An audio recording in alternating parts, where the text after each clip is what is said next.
भूत प्रेत के किस्से सुनने में बेहद रोमांचक और दिलचस्प लगते हैं, लेकिन क्या हो जब यह किस्से सिर्फ किस्से ना रहकर एक हकीकत की तरह आपके सामने आए।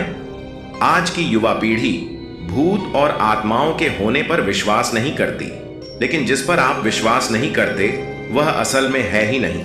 यह तो संभव नहीं है ना।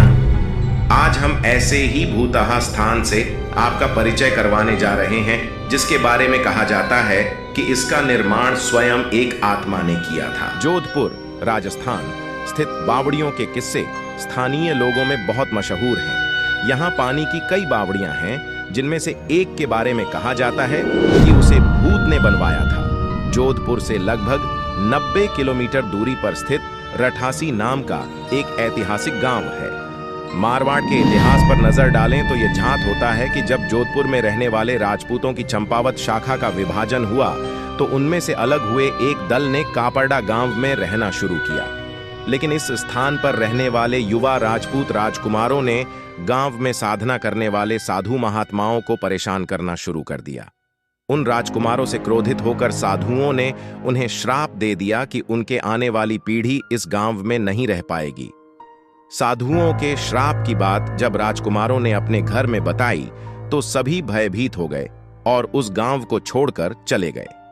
इस गांव को छोड़कर वह जिस गांव में रहने के लिए गए उस गांव का नाम है रठासी गांव। यह जोधपुर से लगभग 90 किलोमीटर की दूरी पर स्थित एक ऐतिहासिक गांव है।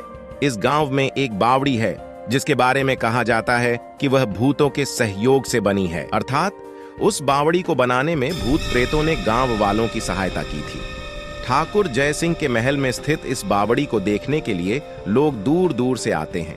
इस बावड़ी के विषय में यह कहानी प्रचलित है कि एक बार जब ठाकुर जय सिंह घोड़े पर सवार होकर जोधपुर से रठासी गांव की ओर जा रहे थे, तब रास्ते में ठाकुर साहब का घोड़ा उनके साथ साथ चलने वाले सेवकों से पीछे छूट गया और इतने में रात हो गई। राजा का घोड़ा काफी थक चुका था और उसे बहुत प्यास लगी थी। रास्ते में एक तालाब को देखकर ठाकुर जय सिंह अपने घोड़े को पानी पिलाने के लिए ले गए। आधी रात का समय था। घोड़ा जैसे ही आगे बढ़ा, राजा को एक आकृति दिखाई दी जिसने धीरे धीरे इंसानी शरीर धारण कर लिया। राजा उसे देखकर डर गया।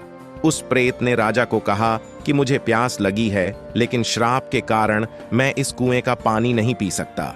राजा ने उस प्रेत को पानी पिलाया और राजा की दयालुता देखकर प्रेत ने उसे कहा कि वह जो भी मांगेगा वह उसे पूरी कर देगा। राजा ने प्रेत को कहा कि वह उसके महल में एक बावड़ी का निर्माण करे और उसके राज्य को सुंदर बना दे। भूत ने राजा के आदेश को स्वीकारते हुए कहा कि वो ये कार्य प्रत्यक्ष रूप से नहीं करेगा, लेकिन दिन भर में जितना भी काम होगा वह रात के समय 100 गुना और बढ़ जाएगा। उस प्रेत ने राजा को यह राज्य किसी को ना बताने के लिए कहा। इस घटना के 2 दिन बाद ही महल और बावड़ी की इमारतें बनने लगीं। रात में पत्थर ठोंकने की रहस्यमय आवाजें आने लगीं। दिन प्रतिदिन निर्माण काम तेज गति से बढ़ने लगा, लेकिन रानी के जिद करने पर राजा ने यह राज्य रानी को बता दिया कि आखिर निर्माण इतनी जल्दी कैसे पूरा होता जा रहा है। राजा ने जैसे ही यह राज्य रानी को बताया, सारा काम वहीं रुक गया। बावड़ी भी ज्यों की त्यों ही रह गई। इस घटना के बाद किसी ने भी उस बावड़ी को बनाने की कोशिश नहीं की।